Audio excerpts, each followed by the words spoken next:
Le Sheni, la deuxième montée de Parashat Mishpatim, dans le cadre du Bet HaMidrash Hillel, Bet HaMidrash fondé à la mémoire du Rav Hillel Pevzner Zichrono Livracha. Notre étude commence au Perek Chaf Aleph, 21e chapitre du livre de Shemot, Pasuk Chaf, verset 20. Maintenant, la Torah va nous parler du din de celui qui frappe son esclave ou sa servante.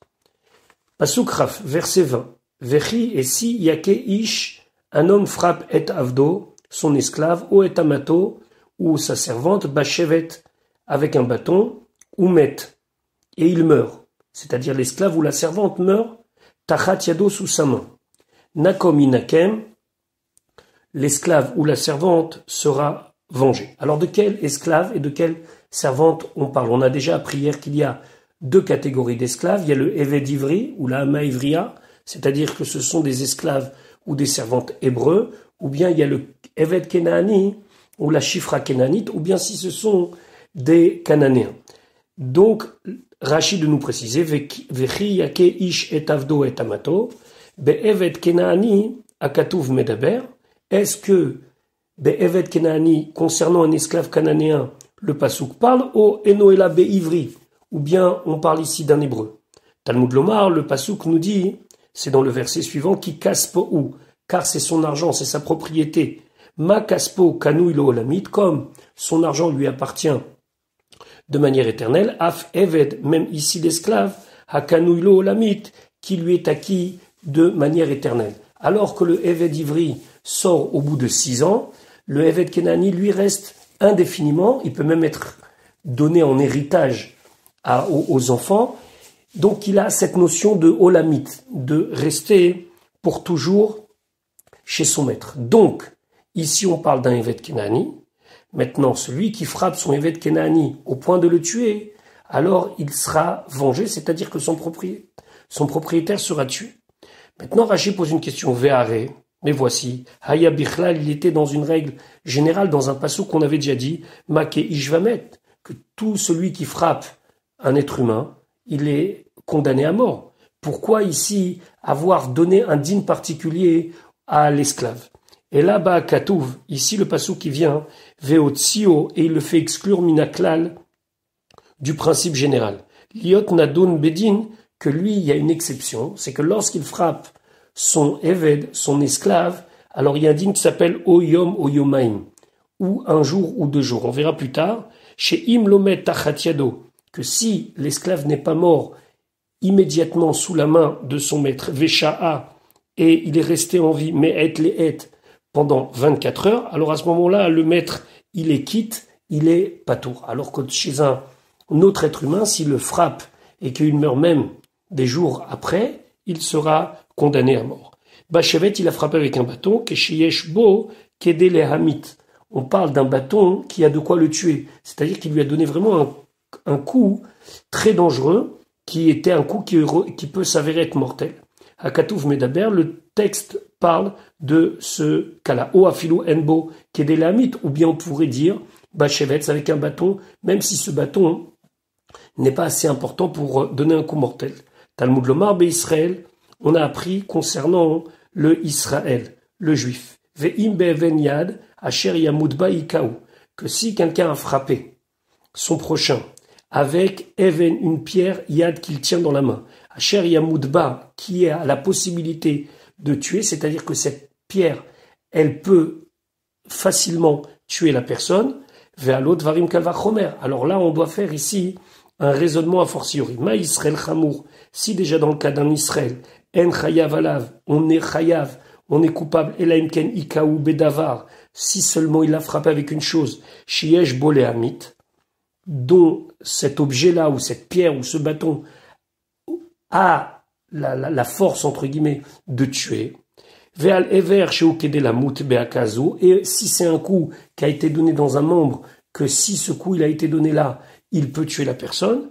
Eved akal, alors concernant un esclave, qui normalement on juge le mettre moins sévèrement, lo kol sheken, c'est pas à plus forte raison. Donc ici, pour résumer ce que dit Rashi, il faut que le maître ait frappé son esclave avec un bâton. C'est quand on donne l'exemple du bâton, ça veut dire avec quelque chose qui peut s'avérer être mortel. dans un endroit où cela peut s'avérer être mortel. Et effectivement, il l'a fait.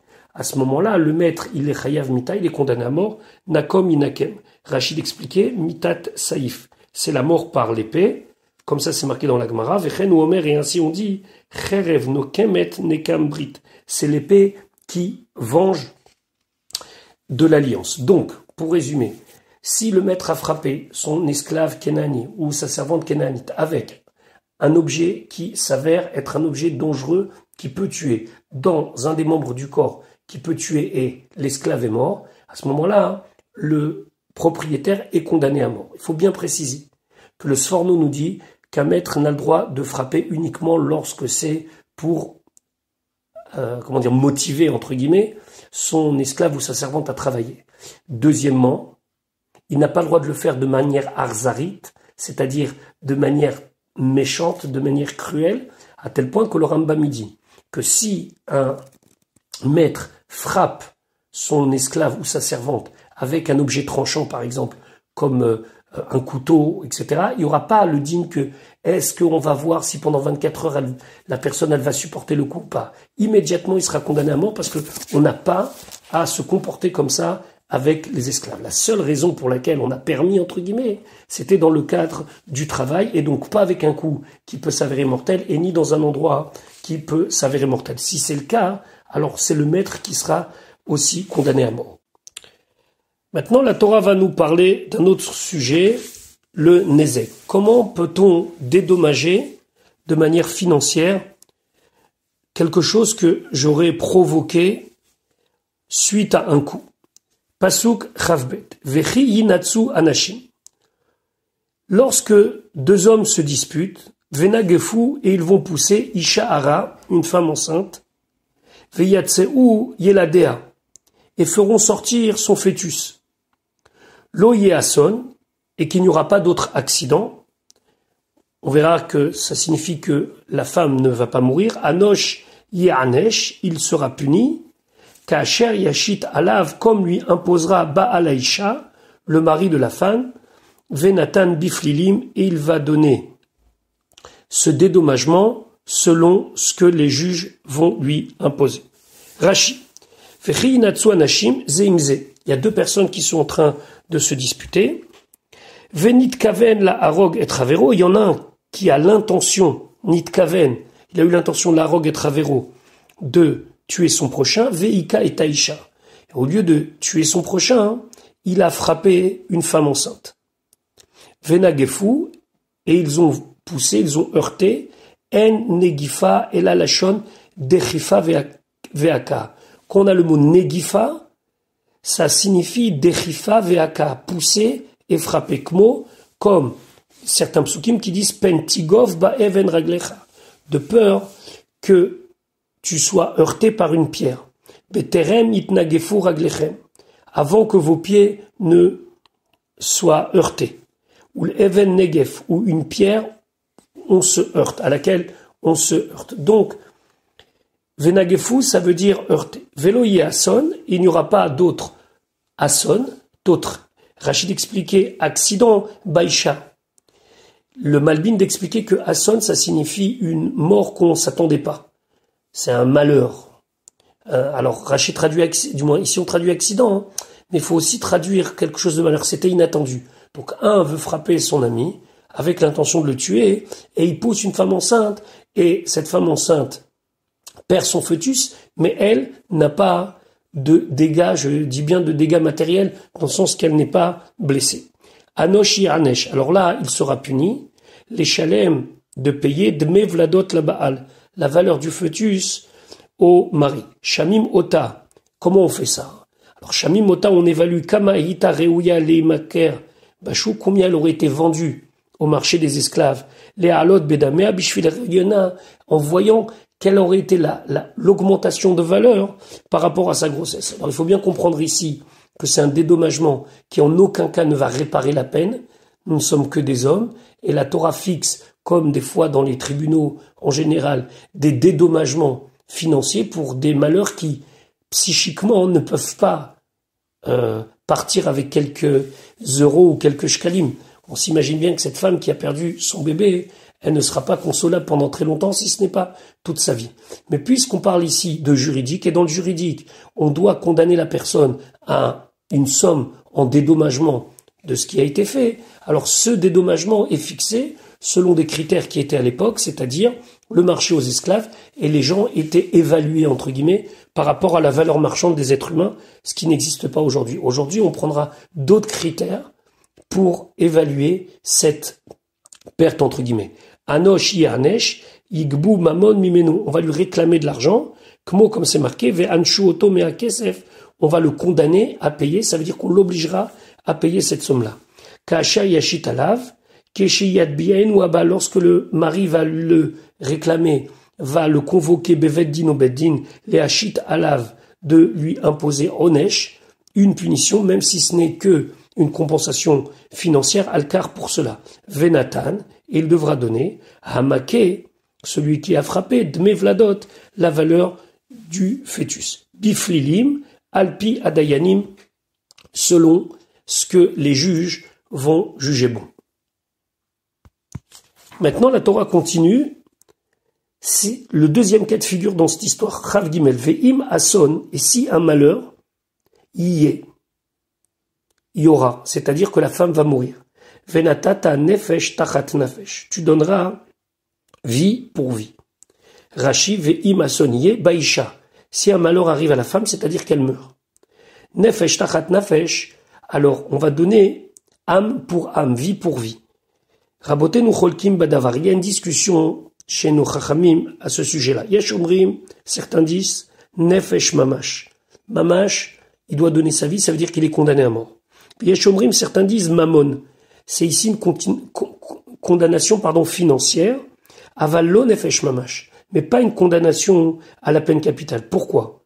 Shamit kaven la harog etze ve'arag etze, car celui qui avait prémédité de tuer une personne et sans faire exprès, il a tué une autre personne, patour mimita, il peut pas être condamné à mort. Parce que pour pouvoir être condamné à mort, il faut préméditer l'acte, mais aussi préméditer la personne à laquelle on avait prévu de faire cet acte-là. Ou meshalem, les yorshav, damav, et là, à ce moment-là, s'il a pensé tuer son prochain, et que finalement, sans faire exprès, il a tué cette femme-là, il sera condamné à donner de l'argent, ou meshalem de payer les yorshav à ses héritiers, damav, sa valeur, kmo shayan imkar bashuk, sa valeur marchande par rapport à ce qu'elle aurait été vendue dans un marché. On a déjà expliqué que c'était à l'époque l'échelle de valeur. Pasuk, chaf dalet, aïn tachat aïn, œil pour œil, shen tachat shen, dent pour dent, yad tachat yad, main pour main, regel tachat ragel, pied pour pied. Ici, on a l'impression que c'est la fameuse loi du talion, mais nos chachamim nous ont expliqué que ici, on ne considère pas qu'il faut absolument crever l'œil de celui qui a crevé l'œil de son prochain, mais on parle de condamnation à des peines d'argent, à des peines financières. Rashi Chavdalet, Simé en Chavero, celui qui a aveuglé l'œil de son ami, l'a rendu borgne, Yoten Lodmeno. Il doit lui donner la valeur de son œil, Kama Shepachatu Damav, combien il a diminué dans valeur marchande, Limkor Bashuk, s'il avait été vendu au marché. Et ainsi, tous, on évalue combien il a perdu en valeur marchande. Et attention, ça peut dépendre de chacun. On va imaginer par exemple que quelqu'un, il était pilote d'avion. Pilote d'avion, il ne peut pas être borgne. Maintenant qu'il est borgne, sa valeur, elle a énormément descendu. Alors il devra lui donner le préjudice financier par rapport à son activité marchande. Vechen Kula, mais ainsi dans tous les cas. Vélo, netilat ever mamash. Et c'est pas Pasuk Rafé. Kevia, tachat kevia. Brûlure pour brûlure. Petsa, tachat patsa. Blessure pour blessure. Chabura, tachat chabura. Plaie pour plaie. Ici, nous allons parler d'un remboursement suite à un ézec, suite à un dommage, mais cette fois-ci, ce n'est pas un dommage visible, comme par exemple quelqu'un qui aurait, Dieu préserve, rendu borgne son prochain, mais c'est quelque chose qui est de l'ordre de la douleur. Regardons ce que Rashi nous dit. Kevia tachat kevia. Michvat esh. Déjà, kevia, ça veut dire brûlure par le feu. Ve'ad arshav, jusqu'à maintenant, Diber, on a parlé, Bachavala, Sheyeshba, Pechat Damim. Bachavala, d'une blessure, Sheyeshba, dont il y a Pechat Damim, une diminution de la valeur de la personne. Par exemple, il a perdu un œil. Ve'arshav, ici dans le pasuk Rafé, Beshe'en ba Pechat Damim. C'est donc un ézek, c'est un dommage, mais qui n'a pas fait perte de diminution de valeur. Et la tsar, mais qui n'a fait que de la douleur. Kegon, par exemple, Kevao Beshapoud, il a brûlé avec un morceau de fer, avec une broche, al tzipornav sur ses ongles. Là, il n'a rien enlevé, entre guillemets, dans l'intégrité du corps de la personne, et même si oui, l'ongle va repousser, là, ici, on parle de la souffrance qui a été causée à son prochain. À ce moment-là, Omrim, on dit, Kama Adam Kayot Sebazé, combien un homme tel que lui, Rotse Litol, est prêt à prendre comme argent, Liot Mitztaer Kar, pour subir une telle souffrance. Et ça, c'est ce qu'on appelle Tsar, à ne pas confondre avec Nezek, Nezek qui signifie le dommage qui a causé une perte dans la valeur de la personne.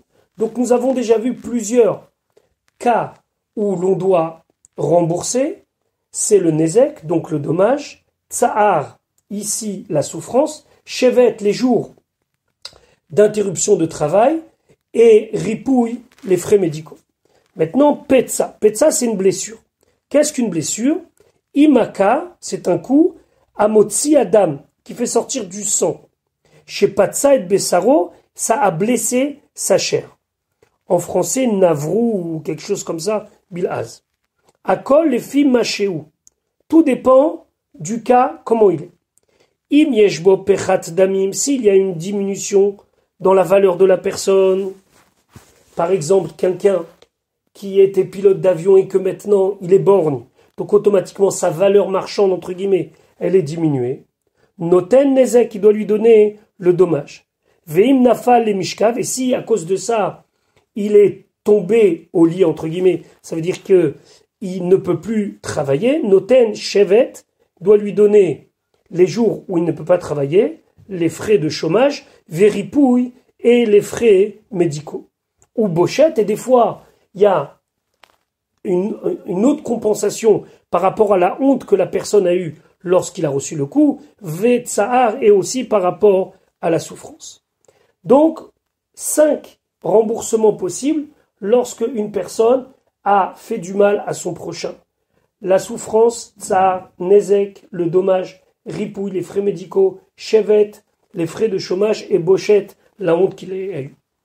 Au mikrasé yaterou, et ce texte ici, ce pasouk ici, a priori, il est en trop, ou bé achovel, et dans le chapitre achovel qui se trouve dans le traité Baba Kama, des rachou rabotenu, nos chachamim l'ont interprété, les chayev à la tsar, pour nous dire que nous serons chayav, on sera obligé de rembourser, de dédommager la souffrance qui a été faite à son prochain, à fil ou bimkom nezek, même s'il y a eu dommage.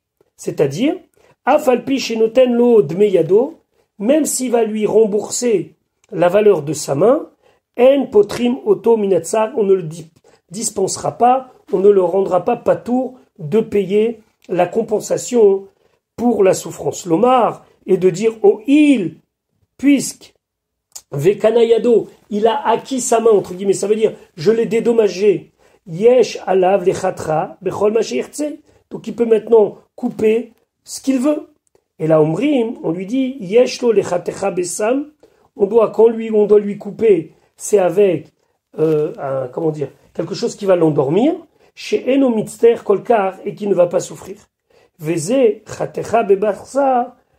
Bebarzel, pardon, Vetsaro, et celui-là, il lui a coupé sa main avec un instrument de fer, Vetsaro, et il l'a fait souffrir. Ça veut dire que si quelqu'un décide d'en s'enlever un membre du corps, on est conscient que la souffrance que ça va faire, c'est une souffrance très importante. La même chose ici, tu as provoqué certes un dommage à ton ami, et tu le dédommages pour ce dommage, mais n'empêche que tu l'as fait souffrir, tu dois le payer pour cette souffrance, c'est ce qu'on appelle le tsahar. Ça, c'est pour le mot be'etza tachat patza.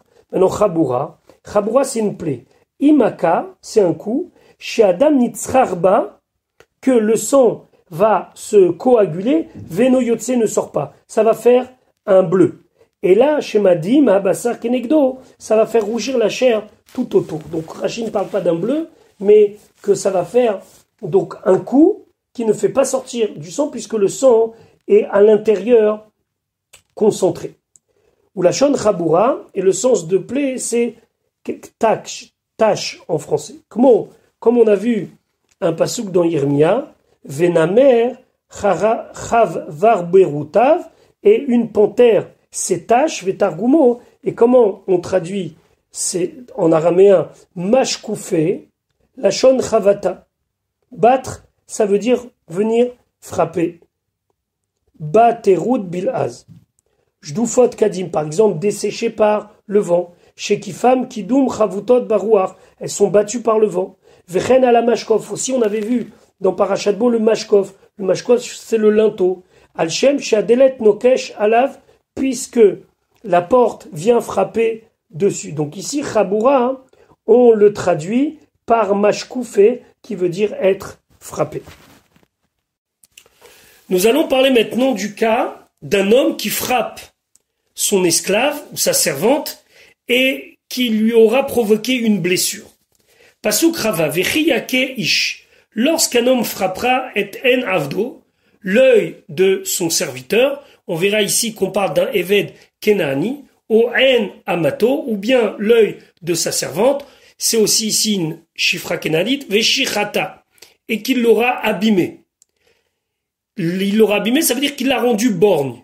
L'œil ne fonctionne plus. C'est pas juste qu'il lui a mis une blessure autour de l'œil, c'est vraiment l'œil ne fonctionne plus. Il lui a enlevé un œil. La chofshi yeshalechenu, il sera obligé de le libérer tachat eno, en contrepartie du mal fait à son œil.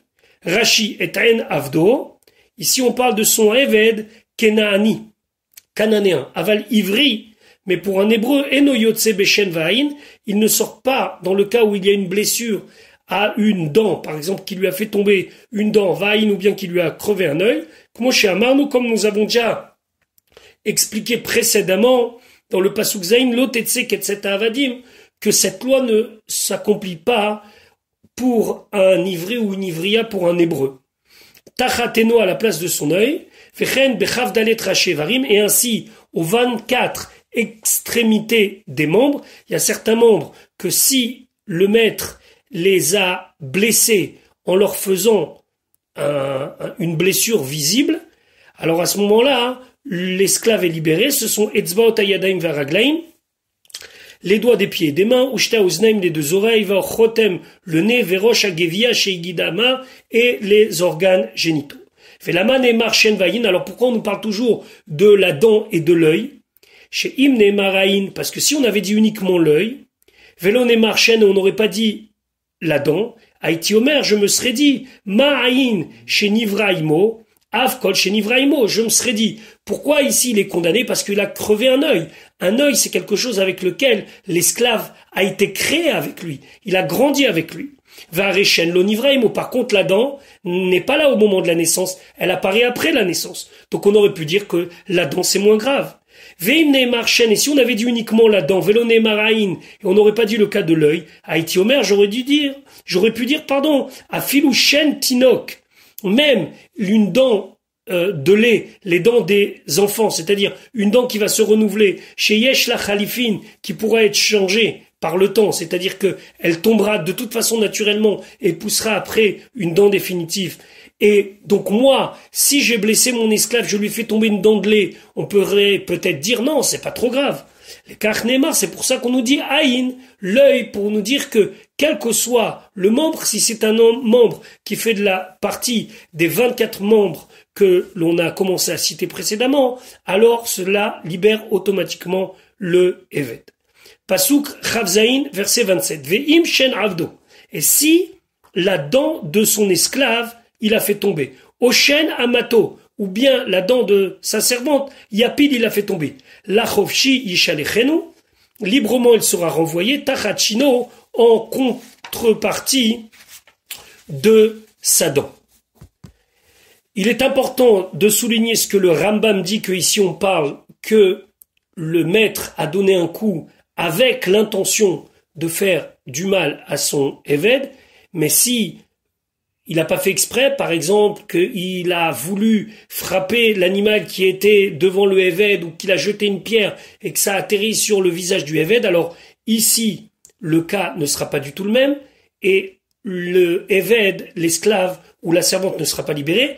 Et important de souligner ici ce que dit le Chizkuni. Chizkuni dit « Afalpi shegufo kanuilo » même si c'est vrai qu'il a acquis le corps de cet esclave-là, « En akadosh baruchu chafetz » Akadosh Baruch Hu ne veut pas qu'il ait le droit et qu'il fasse qui bon lui semble en lui détruisant ses membres, en abîmant le corps de son évêque. C'est la raison que on le dédommage entre guillemets en lui offrant la liberté.